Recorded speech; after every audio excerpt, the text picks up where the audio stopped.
বাঁচতে হয় যদি মায়ের ধর্ষিতা মুখ দেখতে হয়, যদি পর গাছার মতো বাঁচতে হয়, যদি কনির ধর্ষিতা মুখ দেখতে হয়, তবে এমন বেঁচে আর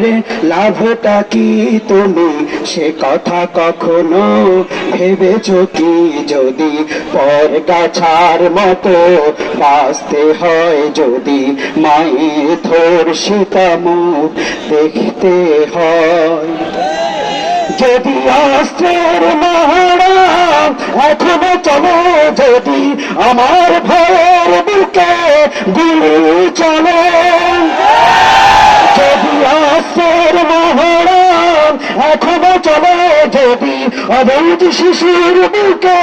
গুলি চলে, তবে বেতন দিয়ে এই ছাগলগুলো বলো লালন পালন করে লাভটা কি তুমি সে কথা কখনো ভেবেছ কি? যদি পর গাছার মতো বাঁচতে হয়, যদি বনের ধর্ষিতা মুখ দেখতে হয়, যদি সন্ত্রাস ঠেকানো নাই বাজায়, যদি না খেয়ে মানুষ এখনো ঘুমায়,